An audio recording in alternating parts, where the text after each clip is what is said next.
Hello everyone, welcome back to my channel Life Crafted by ಮೇಘನಾ. ಈ ವಿಡಿಯೋದಲ್ಲಿ ನಾನೇನು ತೋರಿಸ್ತೀನಿ ಅಂದರೆ ನಮ್ಮೂರಲ್ಲಿ ಹೊಸದಾಗಿ ಒಂದು ಮೆರವಣಿಗೆ ದೇವರು ಪಟ್ಲದಮ್ಮ ಅಂತ ಮಾಡಿಸಿದ್ರು. ಆದ್ದರಿಂದ ದೇವಸ್ಥಾನಗಳಲ್ಲಿ ಪೂಜೆ ಅನ್ನದಾನ ಎಲ್ಲ ಇಟ್ಕೊಂಡು ದೊಡ್ಡದಾಗಿ ಊರಹಬ್ಬದ ಥರ ಮಾಡಿದ್ರು. ಬೆಳಗ್ಗೆಯಿಂದ ಸಂಜೆವರೆಗೂ ಏನೇನು ಕಾರ್ಯಕ್ರಮ ಇತ್ತು, ನಮ್ಮೂರಿನ ಪದ್ಧತಿ ಏನು, ಹೇಗೆ ನಡೀತು ಪೂಜೆ ಎಲ್ಲ ಅಂತ ತೋರಿಸ್ತೀನಿ. ವಿಡಿಯೋ ಸ್ಕಿಪ್ ಮಾಡ್ದೆ ನೋಡಿ. ನಾವು ಚಿಕ್ಕವರಿದ್ದಾಗ ನೋಡಿದ್ದು ಎರಡೇ ಮೆರವಣಿಗೆ ದೇವರು, ಒಂದು ನಮ್ಮೂರ್ದು ಮಾರಮ್ಮ, ಪಕ್ಕದೂರ್ದು ಪಟ್ಲದಮ್ಮ. ಸ್ವಲ್ಪ ವರ್ಷದಿಂದ ಪಕ್ಕದೂರವರು ಅವ್ರವ್ರಿಗೊಂದು ಸಪ್ರೇಟಾಗಿ ಮಾರಮ್ಮ ಬೇಕು ಅಂತ ಹೊಸದಾಗಿ ಮಾಡಿಸ್ಕೊಂಡಿದ್ರು. ಅದಕ್ಕೆ ಇವಾಗ ನಮ್ಮೂರಿನ ಯುವಕರು ಸೇರಿ ಅವರೇ ದುಡ್ಡು ಹಾಕಿ ಹೊಸದಾಗಿ ಪಟ್ಲದಮ್ಮ ಮಾಡಿಸ್ಕೊಂಡು ಬಂದು ಊರಲ್ಲೆಲ್ಲ ಹಬ್ಬ ಮಾಡಬೇಕು ಅಂತ ಮನೆ ಮನೆಯಿಂದ ದುಡ್ಡು ಕಲೆಕ್ಟ್ ಮಾಡಿ ಅನ್ನದಾನ, ದೇವಸ್ಥಾನಗಳಲ್ಲೆಲ್ಲ ಪೂಜೆ ಆಯೋಜಿಸಿದ್ರು. ಇದು ನಮ್ಮೂರಿನ ಭಜನೆ ಮನೆ. ಫಸ್ಟು ದೇವ್ರನ್ನ ಇಲ್ಲಿ ಕಟ್ಟುತ್ತಾರೆ, ಅಲಂಕಾರ ಎಲ್ಲ ಮಾಡಿ ಪೂಜೆ ಮಾಡಿ ಇಲ್ಲಿಂದ ಹೊರಟು ಫಸ್ಟು 2 ಮನೆಯಲ್ಲಿ ಮಡ್ಲಕ್ಕಿ ಕಟ್ಟಿಸಿ ಪೂಜೆ ಮಾಡಿಸ್ತಾರೆ. ಅದಾದಮೇಲೆ ಬೇರೆ ಕಡೆ ಹೊರಡೋದು ದೇವರು. ಈಗ ಫಸ್ಟು ಮಡ್ಲಕ್ಕಿ ಕಟ್ಟಿಸ್ಕೊಂಬರೋದಕ್ಕೆ ಎತ್ಕೊಂಡು ಹೊರಡ್ತಾ ಇದ್ದಾರೆ. ನೀವು ಈಗ ಏನು ನೋಡ್ತಾ ಇದ್ದೀರಾ, ಇದು ನಮ್ಮ ಮುತ್ತಾತನ ಮನೆ. ಅವರು ಆ ಕಾಲದಲ್ಲೇ ನಮ್ಮೂರಿನ ಪಟೇಲ್ರಾಗಿದ್ದರು. ಈ ಮನೇಲಿ ಸೆಕೆಂಡು ಮಡ್ಲಕ್ಕಿ ಕಟ್ಟಿಸ್ತಾರೆ ದೇವ್ರಿಗೆ. ಜನ ಅವತ್ತು ಏನು ಸಂಪ್ರದಾಯ ನಡ್ಸ್ಕೊಂಬಂದಿದ್ರು ಇವತ್ತಿಗೂ ಕೂಡ ಅದನ್ನು ಗೌರವದಿಂದ ಮುಂದುವರ್ಸ್ಕೊಂಡು ಬರ್ತಾ ಇದ್ದಾರೆ. ಇವಾಗ ದೇವ್ರಿಗೆ ಆರತಿ ಮಾಡಿಕೊಂಡು ಮನೆ ಒಳಗಡೆ ಕರ್ಕೊತಾ ಇದ್ದಾರೆ. ಇಲ್ಲಿ 4 ದೇವ್ರುಗಳಿದ್ದಾವೆ. ಕುಚ್ಚು ಕಟ್ಟಿದಾರಲ್ಲ ಆ ಕಡೆ ಈ ಕಡೆ ವೈಟ್ ಕಲರು, ಅದು 2 ದೇವ್ರುಗಳಿಗೆ ಕಟ್ಟಿದ್ದಾರೆ. ಅದರಲ್ಲಿ ಒಂದು ನಮ್ಮೂರಿನ ಮಾರಮ್ಮ ಇವಾಗ ಒಳಗಡೆ ಬರ್ತಾ ಇರೋದು. ಅದಾದಮೇಲೆ ಒಂದು ನಮ್ಮೂರಿನ ಪಟ್ಲದಮ್ಮ, ಇನ್ನೊಂದು ಪಕ್ಕದೂರಿನ ಪಟ್ಲಮ್ಮ, ಇನ್ನೊಂದು ಪಕ್ಕದೂರಿನ ಮಾರಮ್ಮ. ಟೋಟಲ್ 4 ದೇವ್ರುಗಳು ಇಲ್ಲಿರೋದು ಇವತ್ತು. ನೋಡಿ, ಇದು ಹಳೆಯ ಕಾಲದ ಮನೆ, ನಮ್ಮ ಮುತ್ತಾತ ಕಟ್ಟಿರೋದು. ಅವರಿಗೆ 4 ಜನ ಗಂಡು ಮಕ್ಕಳು, ಅದರಲ್ಲಿ 3 ಜನ ಮಕ್ಕಳು ಈ ಮನೆನ 3 ಡಿವಿಷನ್ ಮಾಡ್ಕೊಂಡಿದ್ದಾರೆ. ನಮ್ಮ ತಾತ ಸಪ್ರೇಟಾಗಿ ಒಂದು ಹಳೆ ಮನೆ ಇತ್ತಂತೆ, ಅದು ಭಾಗ ತಗೊಂಡಿದ್ರು. ಸೊ ಡಿವಿಷನ್ ಮಾಡ್ಕೊಂಡಿರೋದ್ರಲ್ಲಿ ಇದು ದೊಡ್ಡ ಮಗ ಅವ್ರ ಮನೆ. ಅವರಿಲ್ಲ, ಅವ್ರ ಮಕ್ಕಳು ಮೊಮ್ಮಕ್ಕಳು ಮೊಮ್ಮಕ್ಕಳಿದ್ದಾರೆ. ಇವಾಗ ಅವರು ಆ ಸಂಪ್ರದಾಯನ ಮುಂದುವರಿಸ್ಕೊಂಡು ಹೋಗ್ತಾ ಇದ್ದಾರೆ.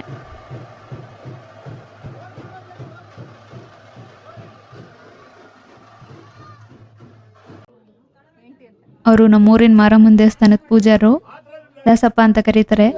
ಅವ್ರಿವಾಗ ಮಡ್ಲಕ್ಕಿಗಳನ್ನ ಕಟ್ತಾ ಇದ್ದಾರೆ. ನೋಡ್ಬೋದು 4 ದೇವ್ರನ್ನು.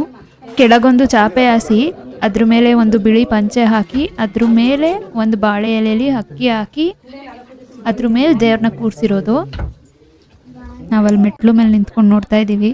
ಅವಾಗೆ ಡ್ಯೂಪ್ಲೆಕ್ಸ್ ಮನೆ ಗೈಸ್, ಮರದ ಮೆಟ್ಲುಗಳು, ಹಳೇದಾಗಿದೆ ಮನೆ. ನೋಡಿ, ಎಲ್ಲ ಮಡ್ಲಕ್ಕಿ ಎಲ್ಲ ಕಟ್ತಾ ಇದ್ದಾರೆ. ಪೂಜೆ ಶುರು ಮಾಡ್ತಾರೆ ಇನ್ನೇನು.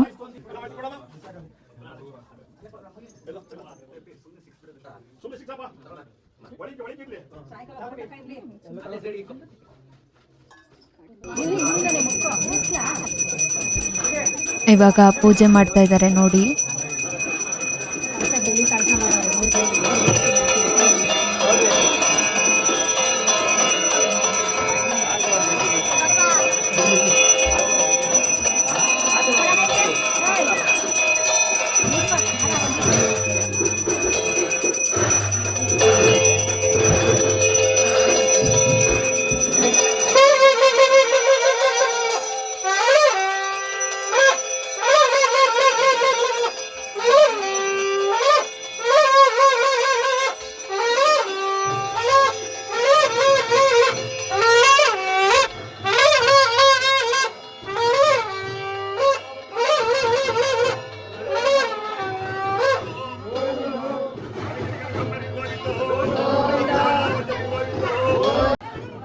ಪೂಜೆ ಮುಗೀತು. ಬಾಳೆಹಣ್ಣು, ಹಣ್ಣೆಲ್ಲ ಹಾಕಿ ರಸಾಯನ ಮಾಡಿದ್ದಾರೆ ಪ್ರಸಾದ ಕೊಡೋದಕ್ಕೆ. ಇವಾಗ ದೇವ್ರನ್ನೂ ಕೂಡ ಈಚೆ ತಗೊಂಡು ಹೋಗ್ತಾ ಇದ್ದಾರೆ. ಈಚೆ ಎಲ್ಲರಿಗೂ ಪ್ರಸಾದ ಹಂಚ್ತಾರೆ.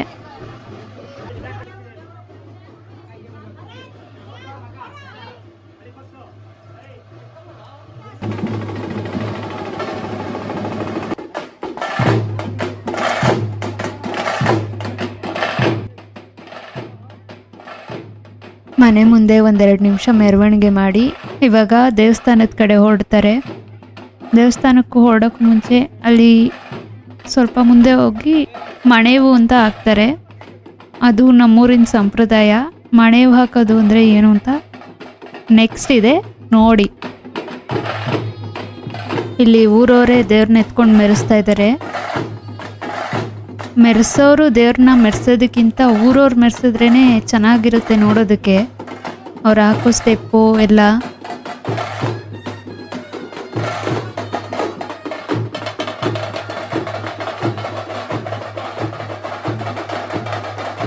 ನೋಡಿ, ಅವ್ರ ಮನೆಯಿಂದ ಸ್ವಲ್ಪ ಮುಂದೆ ಬಂದು ಇಲ್ಲಿ ದೇವ್ರಿಗೆ ಮಣೇವು ಹಾಕ್ತಾ ಇದ್ದಾರೆ. ಮಣೇವು ಹಾಕೋದು ಅಂತ ಅಂದರೆ ಏನು ಅಂತ ಕೇಳಬೇಡಿ, ಅಲ್ಲಿ ಹಾಕ್ತಾ ಇದ್ದಾರೆ ನೋಡಿ.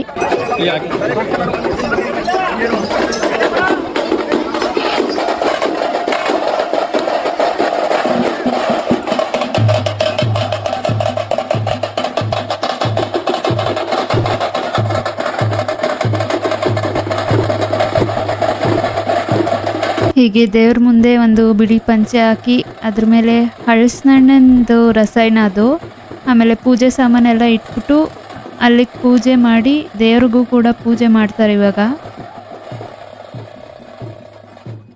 ಆಮೇಲೆ ನಮ್ಮ ಪೂಜಾರಪ್ಪ ಏನೋ ಹೇಳ್ತಾರೆ, ಕೇಳಿಸ್ಕೊಳ್ಳಿ.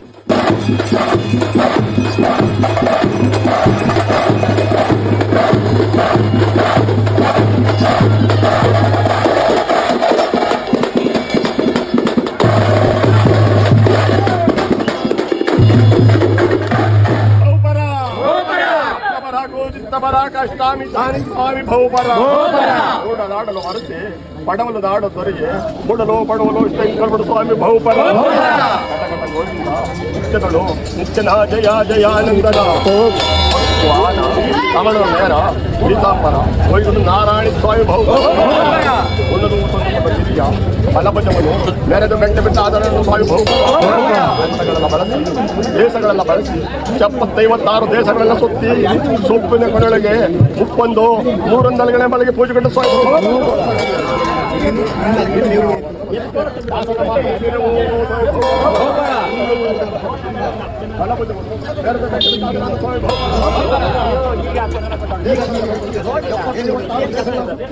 ಸೊಪ್ಪಿನ ಕೊನೆಯೊಳಗೆ 1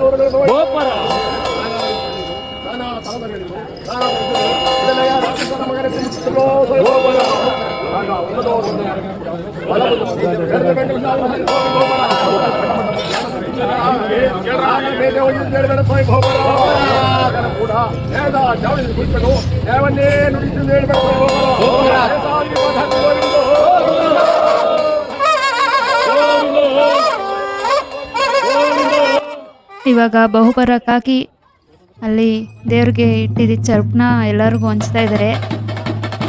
ಪೂಜಾರರು ಕೊಟ್ಟರೆ ಯಾರು ಇಸ್ಕೊಂತಾನೆ ಇಲ್ಲ ತಿನ್ನೋದಕ್ಕೆ. ನಮ್ಮ ಡ್ಯಾಡಿ ಅಂತ ಇದ್ರು, ನಾವು ಚಿಕ್ಕ ಹುಡುಗರು ಇದ್ದಾಗ ನೋಡಬೇಕಿತ್ತು, ಅಲ್ಲಿ ಅವರು ಪೂಜೆ ಮಾಡಿ ಈ ಕಡೆ ತಿರ್ಗದೆ ತಡ ಎಲ್ಲ ಬಳ್ಕೊಂಡು ತಿನ್ಕೊಂಡ್ಬಿಡ್ತಾ ಇದ್ರು. ಇವಾಗಂತೂ ಕೊಟ್ಟರು ಇಸ್ಕೊಳ್ಳಲ್ಲ ಜನ. ಇಲ್ಲಿಂದ ದೇವಸ್ಥಾನದ ಕಡೆ ಹೊರಟಿದೆ ಮೆರವಣಿಗೆ. ನಮ್ಮೂರಲ್ಲಿ ಏನು ಸ್ಪೆಷಾಲಿಟಿ ಅಂದರೆ 4 ಊರಿಗೂ ಸೇರಿ ಒಂದೇ ಕಡೆ ಬಸವಣ್ಣ, ಆಂಜನೇಯ, ಮಾರಮ್ಮಂದು 3 ದೇವಸ್ಥಾನ ಇರೋದು. 4 ಊರಿನವರು ಏನೇ ಹಬ್ಬ ಮಾಡಿದ್ರು ಇಲ್ಲೇ ಬಂದು ಸೇರ್ತಾರೆ. 4 ಊರಿನವರು ಒಟ್ಟಿಗೆ ಹಬ್ಬ ಮಾಡ್ತಾರೆ, ಜಾತ್ರೆ ಮಾಡ್ತಾರೆ ಎಲ್ಲ ಕೂಡ.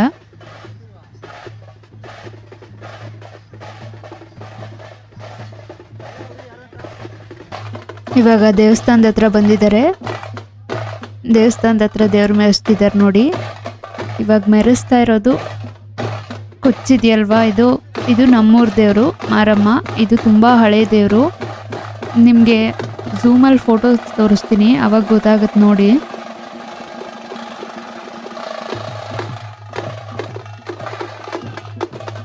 ಆ್ಯಂಡ್ ಇದು ಹೊಸ್ದಾಗಿ ಮಾಡಿಸಿರೋದು ಪಟ್ಲದಮ್ಮ, ಇವಾಗ ಬಂದಿದ್ದು.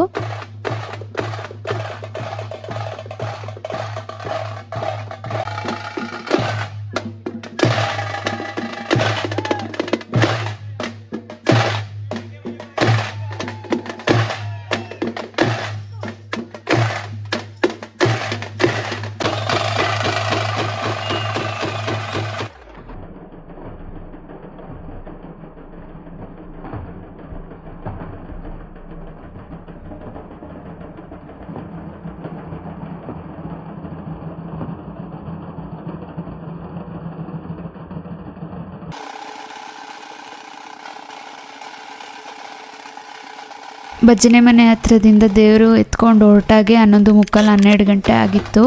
ಅಲ್ಲೆಲ್ಲ ಮಡ್ಲಕ್ಕಿ ಕಟ್ಟಿಸ್ಕೊಂಡು ದೇವಸ್ಥಾನದ ಹತ್ರ ಬರೋಷ್ಟರಲ್ಲಿ 1 ಗಂಟೆ 1:15 ಆಗಿತ್ತು. ಇವಾಗ ಎಲ್ಲ ಇಲ್ಲಿ ದೇವಸ್ಥಾನಗಳಲ್ಲಿ ಪೂಜೆ ಮಾಡಿಸ್ಕೊಳ್ಳೋದಕ್ಕೆ ಜನ ಬರ್ತಾ ಇದ್ದಾರೆ. 4 ಊರಿನವರು, ನಮ್ಮೂರು ದೇವಗೆರೆ, ಪಕ್ಕದೂರು ಆನೆಪಾಳ್ಯ, ಕಾಮಿಯನ್ಪಾಳ್ಯ, ದೊಡ್ಡಿಪಾಳ್ಯ, 3 ಊರವರು. ಅಲ್ಲಿ ಲೆಫ್ಟಲ್ಲಿ ಕಾಣಿಸ್ತಾ ಇದೆಯಲ್ಲ ಗ್ರೀನ್ ಕಲರ್ ಬಿಲ್ಡಿಂಗು, ಅದೇ ಮಾರಮ್ಮನ ದೇವಸ್ಥಾನ. ಈ ಕಡೆ ರೈಟ್ ಸೈಡಲ್ಲಿ ನಿಮ್ಗೆ ಈ ವಿಡಿಯೋನಲ್ಲೇ ಕಾಣಿಸುತ್ತೆ, ರೈಟ್ ಸೈಡಲ್ಲಿ ಬಸವಣ್ಣನ ದೇವಸ್ಥಾನ ಇದೆ, ಅದ್ರ ಪಕ್ಕ ಆಂಜನೇಯನ ದೇವಸ್ಥಾನ ಇದೆ. ಇವತ್ತು ನಮ್ಮೂರಿನಲ್ಲಿ ಏನು ಸ್ಪೆಷಲ್ಲು ಅಂದರೆ ಎಲೆ ಪೂಜೆ ಅಂತ. ಎಲೆ ಪೂಜೆ ಅಂದರೆ ಏನು ಅಂತ ಕೇಳಬೇಡಿ, ಫೋಟೋಸ್ ತೋರಿಸ್ತೀನಿ ನೋಡಿ. ಅದ್ರ ಬಗ್ಗೆ ನನಗೂ ಅಷ್ಟು ಗೊತ್ತಿಲ್ಲ, ಬಟ್ ಎಲೆ ಪೂಜೆ ಅಂದರೆ ಬರೀ ಎಲೆನಲ್ಲೇ ಅಲಂಕಾರ ಮಾಡಿರ್ತಾರೆ, ಹೂಗಿಂತ ಜಾಸ್ತಿ. ಈಗ ಕೆಲವು ಕಡೆ ಅಕ್ಕಿ ಪೂಜೆ ಅಂತ ಮಾಡ್ತಾರಲ್ಲ, ದೇವಸ್ಥಾನಗಳಲ್ಲಿ ದೇವ್ರುಗಳಿಗೆ ಅಕ್ಕಿನಲ್ಲೇ ಅಲಂಕಾರ, ಆ ಥರ ನಮ್ಮೂರಲ್ಲಿ ವಿಳೆದೆಲೆನಲ್ಲೇ ಅಲಂಕಾರ ಮಾಡಿರ್ತಾರೆ. ಆ್ಯಕ್ಚುಲಿ ಎಲೆ ಪೂಜೆ ಅಂತ ಕರೆಯಲ್ಲ, ಎಲೆ ಪೂಜೆ ಅಂತ ಕರೀತಾರೆ. ಇದನ್ನು ನಾವು ಚಿಕ್ಕವರಿದ್ದಾಗ ಒಂದು ಸತಿ ಮಾಡಿದ್ರಂತೆ. ನಮ್ಮಮ್ಮ ಹೇಳ್ತಾಯಿದ್ರು, ನೀವು ಅವಾಗ ಚಿಕ್ಕವರಿದ್ರಿ, ನಾವು ಅವಾಗ ಊರಲ್ಲಿದ್ದಾಗೆ ಒಂದು ಸತಿ ಮಾಡಿದರು. ಈ ಎಲೆ ಪೂಜೆ ಮಾಡಿದ್ರೆ ಪ್ರಸಾದ ಕೊಡ್ತಾರೆ. ಅದು ಯಾವ ಥರ ಇರುತ್ತೆ ಅಂದರೆ ಕಡಲೆ ಪುಡಿಗೆ ಬೆಲ್ಲ, ಕಾಯಿ ತುರಿ, ಹಲಸಿನಣ್ಣು ಹಾಕಿ ಮಿಕ್ಸ್ ಮಾಡಿರ್ತಾರೆ. ಅದು ಈ ಪೂಜೆ ಮಾಡಿದಾಗ ಸ್ಪೆಷಲ್ ಪ್ರಸಾದ ಅಂತ ಹೇಳಿದರು. ಸೊ ನಮ್ಮಮ್ಮನೂ ಮಡ್ಲಕ್ಕಿ ಎಲ್ಲ ತೊಗೊಂಬಂದಿದ್ರು. ಮುಂಚೆ ಎಲ್ಲ ದೇವ್ರನ್ನ ಎತ್ತಿದಾಗ ಮೆರವಣಿಗೆ ಮಾಡಿಕೊಂಡು ಮನೆ ಮನೆಗೆ ಕರ್ಕೊಂಡು ಬರೋರು. ಅವಾಗ ಮಡ್ಲಕ್ಕಿ ಕಟ್ಟೋರು ಇದ್ದರೆ ಮನೆಗೆ ಹೋಗಿ ಕಟ್ಟಿಸ್ಕೊಡೋರು. ಇವಾಗ ಊರುಗಳು ದೊಡ್ಡದಾಯಿತು, ಜನ ಜಾಸ್ತಿ ಆದರು ಅಂತ ಏನು ಮಾಡ್ತಾರೆ, ಅದು 2 ಮನೆಯಲ್ಲಿ ಮಡ್ಲಕ್ಕಿ ಕಟ್ಟಿಸ್ಕೋತಾರೆ. ಮಿಕ್ಕಿದವರೆಲ್ಲ ಇಲ್ಲ ದೇವಸ್ಥಾನದಲ್ಲಿ ಕಟ್ಬೋದು, ಇಲ್ಲ ಭಜನೆ ಮನೇಲಿ ಹೋಗಿ ಮಾರಮ್ಮಂಗೆ ಮಡ್ಲಕ್ಕಿ ಕಟ್ಬೋದು. 4 ದೇವ್ರುಗಳನ್ನ ಒಟ್ಟಿಗೆ ಮೆರೆಸ್ತಾ ಇದ್ರೆ ಎಷ್ಟು ರೋಮಾಂಚನ ಆಗುತ್ತಲ್ಲ ನೋಡ್ತಾ ಇದ್ರೆ. ಅದೇನೋ ಒಂಥರ ಖುಷಿ ಬಿಡಿ ದೇವ್ರನ್ನ ನೋಡೋದು, ಅದು ಎಕ್ಸ್ಪ್ರೆಸ್ ಮಾಡೋದಕ್ಕಾಗಲ್ಲ ವರ್ಡ್ಸಲ್ಲಿ. ನಾವು ಪೂಜೆ ಮಾಡಿಸೋಣ ಅಂತ ಕಾಯ್ತಾನೆ ಇದ್ವಿ, ಜನ ಬರ್ತಾನೆ ಇದ್ದರು ಕಂಟಿನ್ಯೂಸ್ ಆಗಿ. ದೇವಸ್ಥಾನಗಳು ಚಿಕ್ಕದು, ಒಳಗಡೆ ಹೋಗೋದಕ್ಕೆ ತುಂಬ ರಶ್ ಇರ್ತಿತ್ತು. 4 ಊರಿನ ಜನ ಬೇರೆ ಅಲ್ವಾ, ಅದರಿಂದ ಆಯಿತು ಊಟ ಮಾಡಿಕೊಂಡು ಆಮೇಲೆ ಪೂಜೆ ಮಾಡಿಸ್ಕೊಳ್ಳೋಣ ಅಂತ ಊಟಕ್ಕೆ ಹೋದ್ವಿ. 2:15 2:45 ಆಗಿತ್ತು. ಮೆರೆಸ್ತಾನೆ ಇದ್ದರು ಕಂಟಿನ್ಯೂಸ್ ಆಗಿ. ಆಮೇಲೆ 1-2 ಅವರ್ಸು ಇಳಿಸಿದ್ರು. ಅವ್ರಿಗೂ ಮೆರೆಸಿ ಸಾಕಾಗುತ್ತಲ್ವ. ಆದರೆ ಏನಂದರೆ ನಮ್ಮೂರು ದೇವಸ್ಥಾನ ವಿಶಾಲವಾಗಿದೆ, ಅರಳಿ ಮರ ಬೇರೆ ಮರಗಳೆಲ್ಲ ಇದೆ, ಅದ್ರ ನೆರಳಿಂದ ಅವ್ರಿಗೆ ಅಷ್ಟು ಬಿಸಿಲು ಗೊತ್ತಾಗ್ತಾ ಇಲ್ಲ. ಬನ್ನಿ ದೇವ್ರ ಪ್ರಸಾದ ಊಟಕ್ಕೆ ಏನೇನು ಮಾಡಿಸಿದ್ದಾರೆ ನೋಡೋಣ, ತಿನ್ನಕ್ಕೆ ಹೋಗೋಣ, ಹೊಟ್ಟೆ ಸಿಗ್ತಾ ಇದೆ. ನೋಡಿ ಏನೇನು ಹಾಕಿದ್ದಾರೆ, ಉಪ್ಪು, ಉಪ್ಪಿನಕಾಯಿ, ಹೆಸರುಬೇಳೆ, ಬೂಂದಿ ಪಾಯಸ. ನನ್ನ ಫೇವ್ರೆಟ್ ಬೂಂದಿ ಪಾಯಸ, ಯಾವುದಕ್ಕೂ ಮ್ಯಾಚ್ ಮಾಡೋದಕ್ಕಾಗಲ್ಲ. ಅದರಲ್ಲೂ ಬೂಂದಿ ಪಾಯಸ, ಕಾಳು ಸಾರೆಲ್ಲ ಮನೇಲಿ ಎಷ್ಟೇ ಥರ ರುಚಿಯಾಗಿ ಮಾಡೋಕ್ಕೆ ಟ್ರೈ ಮಾಡಿದ್ರು ಖಂಡಿತವಾಗ್ಲೂ ದೇವಸ್ಥಾನದಲ್ಲಿ ಕೊಡ್ತಾರಲ್ಲ ಆ ರುಚಿ ಅಂತೂ ಬರೋದಿಲ್ಲ. ಅದಕ್ಕೆ ಅದನ್ನು ಪ್ರಸಾದ ಅನ್ನೋದು. ಊಟ ಮಾಡಿಕೊಂಡು ಕ್ರೌಡ್ ಕಮ್ಮಿ ಇದೆಯಾ ಅಂತ ನೋಡಿಕೊಂಡು ನಾವು ಮಾರಮ್ಮನ ದೇವಸ್ಥಾನದಲ್ಲಿ ಪೂಜೆ ಕೊಡೋಕೆ ಹೋಗ್ತಾಯಿದ್ದೀವಿ. ಇವಾಗ ತೋರಿಸ್ತೀನಿ ಎಲೆ ಪೂಜೆ ಹೇಗೆ ಮಾಡಿದ್ದಾರೆ, ಅಲಂಕಾರ ಹೇಗೆ ಮಾಡಿದ್ದಾರೆ ದೇವ್ರಿಗೆ ಅಂತ. ಇದು ಮಾರಮ್ಮನ ದೇವಸ್ಥಾನ. ದೇವಸ್ಥಾನದ ಮುಂದೆ ಕೊಂಡ ಇದೆ. ನಮ್ಮೂರಲ್ಲಿ 11 ವರ್ಷಕ್ಕೊಂದು ಸತಿ ಜಾತ್ರೆ ಅಂತ ಮಾಡ್ತಾರೆ, ಅದನ್ನು ಊರಬ್ಬ ಅಂತ ಕರೀತಾರೆ. ವರ್ಷ ಹಿಂಗೆ ದೇವ್ರೆತ್ತಿ ಮೆರೆಸೋದನ್ನ ಊರಬ್ಬ ಅಂತ ಕರೆಯೋದಿಲ್ಲ. ಆವಾಗ 11 ವರ್ಷಕ್ಕೊಂದು ಸತಿ ಮಾಡಿದಾಗ ಆರತಿ, ಕೊಂಡ ಎಲ್ಲ ಇರುತ್ತೆ.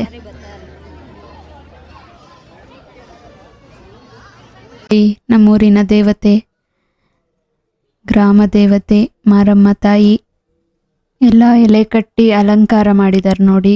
ಇದೇ ಎಲೆ ಪೂಜೆ. ನಾವು ತಾಯಿಗೆ ಮಡ್ಲಕ್ಕಿ ಕೊಟ್ಟು ಪೂಜೆ ಮಾಡಿಸ್ಕೊಂಡು ಈಚೆ ಬಂದ್ವಿ. ದೇವರೆಲ್ಲ ಇಳಿಸಿದ್ರು. ನಮ್ಮಮ್ಮ ಪಟ್ಲದಮ್ಮಂಗೂ ಪೂಜೆ ತಗೊಂಬಂದಿದ್ರು. ಸೊ ನಾವೇ ಹೋಗಿ ಪೂಜೆ ಮಾಡ್ಕೊತಾ ಇದ್ವಿ. ನಮ್ಮ ಡ್ಯಾಡಿ ಪೂಜೆ ಮಾಡ್ತಾ ಇದ್ದಾರೆ. ಇದು ಹೊಸದಾಗಿ ಮಾಡಿಸಿರೋದು ಪಟ್ಲದಮ್ಮ. ನಿಮ್ಗೆ ನೋಡ್ತಿದ್ರೇ ಗೊತ್ತಾಗ್ತಾ ಇದೆ ಆ ದೇವ್ರದ್ದು ಶೈನಿಂಗ್ ಏನಿದೆ ಅದರಲ್ಲಿ. ಪಟ್ಲದಮ್ಮನ ಲೆಫ್ಟಲ್ಲಿರೋದು ನಮ್ಮೂರು ಮಾರಮ್ಮ, ರೈಟಲ್ಲಿರೋದು ದೊಡ್ಡಿಪಾಳ್ಯದ ಪಟ್ಲದಮ್ಮ ಮತ್ತು ಮಾರಮ್ಮ. ಈ 2 ದೇವರಲ್ಲಿ ಮಾರಮ್ಮ ಯಾವುದು, ಪಟ್ಲದಮ್ಮ ಯಾವುದು ಅಂತ ನನಗೂ ಗೊತ್ತಿಲ್ಲ. ನಮ್ಮೂರು ದೇವ್ರಿಗಾದರೆ ಹಿಂದೆ ಇದ್ರ ಮೇಲೆ ಬರ್ಸಿದ್ದಾರೆ ಪಟ್ಲದಮ್ಮ ಮಾರಮ್ಮ ಅಂತ. ಆಮೇಲೆ ನಮ್ಮದು ಹಳೆ ದೇವರು, ಇದು ಹೊಸ ದೇವರಲ್ವ, ಡಿಫ್ರೆನ್ಶಿಯೇಟ್ ಮಾಡ್ಬೋದು. ನೋಡಿದ್ರೇನು ಗೊತ್ತಾಗ್ತೈತೆ ಅಲ್ವಾ ನಿಮಗೆ. ಇವಾಗ ವಿಡಿಯೋ ಎಡಿಟ್ ಮಾಡಬೇಕಾದ್ರೆ ನನ್ನ ಅಬ್ಸರ್ವೇಷನಲ್ಲಿ ಬಂದಿದ್ದು, ಪಟ್ಲದಮ್ಮಂಗೆ ತಲೆ ಮೇಲೆ ಹಾವಿನ ಎಡೆ ಇದೆ, ಬಟ್ ಮಾರಮ್ಮಂಗಿಲ್ಲ. ಸೊ ಹಾವಿನ ಎಡೆ ಇರೋದು ಪಟ್ಲದಮ್ಮ, ಇಲ್ಲದೆ ಇರೋದು ಮಾರಮ್ಮ. ನೋಡ್ಕೊಳ್ಳಿ ಗೈಸ್, ಇದು ನಮ್ಮೂರಿನ ಮಾರಮ್ಮ. ನೆಕ್ಸ್ಟು ನಾವು ಅಲ್ಲೇ ಕೂತಿದ್ವಿ ಜನ ಕಮ್ಮಿ ಆಗಲಿ ಅಂತ. ಬಸವಣ್ಣನ ದೇವಸ್ಥಾನದಲ್ಲಂತೂ ಕ್ರೌಡ್ ಕಂಟ್ರೋಲ್ ಮಾಡೋದಕ್ಕಾಗ್ತಿರ್ಲಿಲ್ಲ. ಪಾಪ ಒಬ್ಬರೇ ಇದ್ದಿದ್ದು ಪೂಜೆ ಮಾಡೋದಕ್ಕೆ, ಅವ್ರ ಜೊತೆ ಒಬ್ಬರು ಹೆಲ್ಪ್ ಮಾಡೋದಕ್ಕಿದ್ರು. ಸೊ ಪ್ರಾಪರಾಗಿ ಫೋಟೋ ತೊಗೊಳಕ್ಕಾಗಲಿಲ್ಲ. ಇದು ಬಸವಣ್ಣನದು ಅಲಂಕಾರ ನೋಡ್ಕೊಳ್ಳಿ. ಬಟ್ ಮಾರಮ್ಮನ ದೇವಸ್ಥಾನದಲ್ಲಿ 4 ಜನ ಇದ್ದರು. ಒಬ್ಬರು ಮಡ್ಲಕ್ಕಿ ಇಸ್ಕೊಳ್ಳೋರು, ಒಬ್ಬರು ಪೂಜೆ ಸಾಮಾನು ಇಸ್ಕೊಳ್ಳೋರು. ಅವರು ಬೇಗ ಬೇಗ ಖಾಲಿ ಮಾಡಿ ಕಳಿಸ್ತಾ ಇದ್ರು. ಬಟ್ ಇವರಿಗೆ ಕ್ರೌಡ್ ಕಂಟ್ರೋಲ್ ಮಾಡೋಕ್ಕಾಗ್ತಾ ಇರಲಿಲ್ಲ. ನೀವಲ್ಲಿ ನೋಡ್ಬೋದು ನಾಗಲಿಂಗ ಪುಷ್ಪದ್ದು ಮರ ಎಷ್ಟು ದೊಡ್ಡದಾಗಿದೆ ಅಂತ. ಇಲ್ಲಿ ಇರೋದು ಆಂಜನೇಯನ ದೇವಸ್ಥಾನ.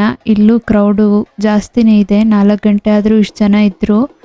ಲೆಫ್ಟಲ್ಲಿರೋದು ಬಸವಣ್ಣನ ದೇವಸ್ಥಾನ, ಇವಾಗ ಕಮ್ಮಿ ಆಗಿದೆ. ನಮ್ಮ ಆಂಜನೇಯನ ದೇವಸ್ಥಾನದ ಪೂಜಾರಿಗಳು ಅಷ್ಟೇ ತುಂಬ ಸ್ಲೋ. ಅವ್ರ ಹತ್ರನೂ ಕ್ರೌಡ್ ಕಂಟ್ರೋಲ್ ಆಗ್ತಾ ಇರಲಿಲ್ಲ. ಸೊ ನಾವು ಇಲ್ಲೆಲ್ಲ ಪೂಜೆ ಮಾಡಿಸ್ಕೊಂಡು ಬಂದು ಕೂತ್ಕೊಂಡು ಲಾಸ್ಟಲ್ಲೇ ಆಂಜನೇಯಂಗೆ ಪೂಜೆ ಮಾಡಿಸಿದ್ದು, ಕ್ರೌಡ್ ಕಮ್ಮಿ ಆದಮೇಲೆ. ನೋಡಿ ಆಂಜನೇಯಂಗೆ ಯಾವ ಥರ ಅಲಂಕಾರ ಮಾಡಿದ್ದಾರೆ ಅಂತ. ಆಮೇಲೆ ನಮ್ಮೂರಲ್ಲಿ ಇದು ಹೇಳ್ತಾರೆ, ಈ ಆಂಜನೇಯ ಇರೋ ಕಲ್ಲು ಬೆಳೆಯುತ್ತೆ ಅಂತ, ಬೆಳೆದು ಅಷ್ಟು ಹೈಟ್ ಆಗಿದೆ ಅಂತ. ನಾನಷ್ಟು ಅಬ್ಸರ್ವ್ ಮಾಡಿಲ್ಲ, ಬಟ್ ಹೇಳ್ತಾರಂಗಂತ. ಎಲ್ಲ ಊರಿನ ಜನ ಎಲ್ಲ ಮನೆ ಕಡೆ ಹೋಗಿದ್ರು. ಸಂಜೆ ಹಾಲೆಲ್ಲ ಕರೆದಾಕಬೇಕು ಡೈರಿಗೆ ಅಂತ ಎಲ್ರಿಗೂ ಅನೌನ್ಸ್ ಮಾಡಿದರು. ನೈಟ್ ಊಟ ಇಲ್ಲೇ ಇರುತ್ತೆ ಬನ್ನಿ, ಆಮೇಲೆ ವೀರಗಾಸೆ ಎಲ್ಲ ಇರುತ್ತೆ ಅಂತ. 6 ಗಂಟೆಗೆ ಸ್ಟಾರ್ಟ್ ಮಾಡ್ತೀವಿ ಅಂತ ಹೇಳಿದ್ರು ವೀರಗಾಸೆ. 6 ಗಂಟೆ ಆಯಿತು, 7 ಗಂಟೆ ಆಯಿತು, ಇನ್ನೂ ಸ್ಟಾರ್ಟ್ ಆಗಲಿಲ್ಲ. ನಮ್ಮ ಡ್ಯಾಡಿ ಮನೆಗೆ ಹೋಗೋಣ ಬನ್ನಿ ಅಂತಾರೆ. ನಾವು ಇರಿ ವೀರಗಾಸೆ ನೋಡ್ಕೊಂಡು ಹೋಗೋಣ ಅಂತ ನಾವು ಬಲವಂತ ಮಾಡ್ತಾಯಿದ್ವಿ. ಅಂತೂ ಇಂತೂ 7:45 ಹಂಗೆ ಸ್ಟಾರ್ಟ್ ಮಾಡಿದ್ರು. ನೋಡಿ ಅಲ್ಲಿ ವೀರಗಾಸೆ ನೃತ್ಯ ನಡೀತಾ ಇದೆ. ಏನೇ ಹೇಳಿ ಮೊದಲು ಥರ ವೀರಗಾಸೆ ನೃತ್ಯ ಕೂಡ ಮಾಡೋದಿಲ್ಲ. ಮೊದಲು ನಾವು ಚಿಕ್ಕವರಿದ್ದಾಗ ನಮ್ಮ ಮನೆಗೆಲ್ಲ ಕರೆಸ್ತಾಯಿದ್ರು. ಅವರು ನೋಡಿದ್ರೇ ಭಯ ಆಗೋದು. ಆಮೇಲೆ ಅವರು ಹೇಳ್ತಾ ಇದ್ದಿದ್ದು ಸ್ಟೋರಿ, ಅವ್ರು ಮಾಡ್ತಾ ಇದ್ದಿದ್ದು ಡ್ಯಾನ್ಸು, ಅದೆಲ್ಲ ದೂರದಿಂದ ನಿಂತ್ಕೊಂಡು ನೋಡೋದಕ್ಕೂ ಭಯ ಆಗೋದು. ನಾವು ಚಿಕ್ಕ ವಯಸ್ಸಲ್ಲಿ ನೋಡ್ತಾ ಇದ್ದಂಥ ಪರ್ಫಾಮೆನ್ಸು ಇವಾಗ ಯಾರೂ ಮಾಡೋದಿಲ್ಲ. ಯಾರೋ ಕೆಲವ್ರು ಮಾಡ್ಬೋದು. ಬಟ್ ಇವಾಗ ವೀರಗಾಸೆ ಅಂತ ಕರೆಸೋರೆಲ್ಲ ಈಗ ಬರ್ತಾರೆ, 1-2 ಸ್ಟೆಪ್ ಹಾಕ್ತಾರೆ, ಹೋಗ್ತಾರೆ ಅಷ್ಟೇ.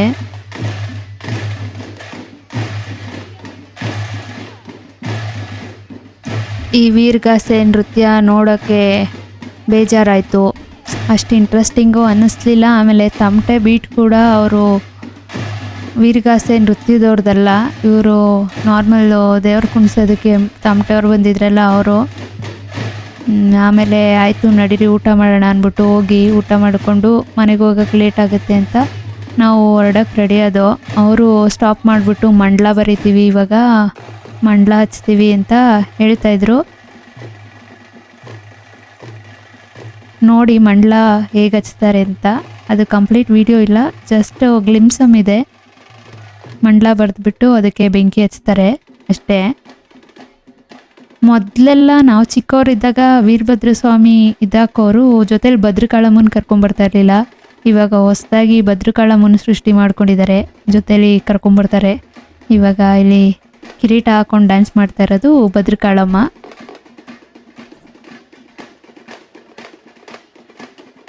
ನಮ್ಮದು ಮನೆ ದೇವರು ವೀರಭದ್ರ ಸ್ವಾಮಿ ಆಗಿರೋದ್ರಿಂದ ನಮ್ಮ ಮನೆಗಳಲ್ಲಿ ವೀರಗಾಸೆಯವ್ರನ್ನ ಮುಂಚೆ ಕರೆಸ್ತಾ ಇದ್ರು. ನೋಡಿದ್ದೀವಿ ನಾವು 1-2-3 ಸತಿ ಚಿಕ್ಕವರಿದ್ದಾಗ. ತುಂಬ ಭಯ ಆಗೋದವಾಗ.